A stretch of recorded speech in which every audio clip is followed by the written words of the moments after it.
എന്ന് പറഞ്ഞാൽ ഈ പാല് തലയിൽ കൂടി ഞാൻ ഒഴിക്കുക, തലയിൽ കൂടി ഞാൻ ഒഴിക്കുക. അത്ര വിഷമമുണ്ട് എനിക്ക്. കാരണം ഞാൻ കഷ്ടപ്പെടുകയാണ്, എന്നെ ദ്രോഹിക്കുകയാണ്. ഈ പരവൂര് നെടുങ്ങോലം കൂനയിൽ സൊസൈറ്റി എന്നറിയപ്പെടുന്ന ഈ സൊസൈറ്റിയിൽ നടക്കുന്ന കള്ളത്തരങ്ങള്. അതെന്താ പാലെടുക്കാൻ പറ്റാത്തത്? അതെന്താ എന്റെ പാല് മാത്രം എടുക്കാൻ പറ്റുന്ന കാരണം എന്താ? ഞാൻ ഈ പാത്രത്തിൽ കൊണ്ടുവന്ന പാലെടുക്കാൻ കാരണം എന്താ? എന്റെ പാലിന് എന്താ കുഴപ്പം? ഞാൻ ഇവിടെ 6-7 വർഷമായിട്ട് പാലൊഴിക്കുന്നല്ലോ, എന്റെ പാലിന് എന്താ? ഈ സൊസൈറ്റിയിൽ പാലൊഴിക്കുന്ന വ്യക്തിയാണ് ഞാൻ. എന്റെ പാല് മാത്രം ഇവിടുത്തെ കുഴപ്പമെന്ന് പറയാണ്. ഇവിടെ ഇരിക്കുന്ന ഈ CPM പ്രവർത്തനായിട്ടുള്ള മഹേന്ദ്രൻ പിള്ള എന്ന് പറയുന്ന വ്യക്തിയും താര എന്ന് പറയുന്ന സ്ത്രീയും ഈ പറയുന്ന മിനി എന്ന് പറയുന്ന സ്ത്രീയും എന്റെ പാല് കൊണ്ടുവരുമ്പോൾ ആ പാല് എന്നും പ്രശ്നമാണ്. വേറൊന്നുമല്ല, ഞാൻ ഇവിടെ ഒരു മാസം 10-60 പശുക്കളെ വിൽക്കുന്ന ഒരു കർഷകരാണ്. ഞാൻ ഈ വിൽക്കുന്ന പശുക്കളുടെ അസൂയപ്പെട്ടാണ് എന്റെ പാല് മാത്രം ഈ സൊസൈറ്റി എടുക്കത്തില്ല.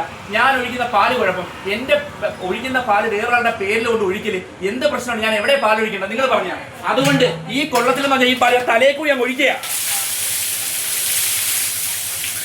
തലയിൽ കൂടി ഞാൻ ഒഴിക്കുക. അത്ര വിഷമമുണ്ട് എനിക്ക്.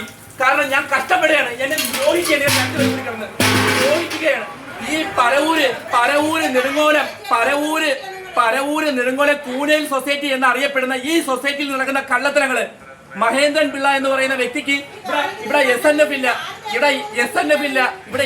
ഇല്ല, റീഡിംഗ് ഇല്ല, ഒന്നുമില്ല. ഞങ്ങളുടെ പാലിന് മാത്രം രാവിലെ കൊണ്ടുവരുന്ന പാലിനെല്ലാം വിലയുണ്ട്. ഞങ്ങൾ 7 മണിക്ക് കൊണ്ടുവരുന്ന പാലിന് വിലയില്ല. എന്തോ വേണം നിങ്ങൾ തന്നെ പറ.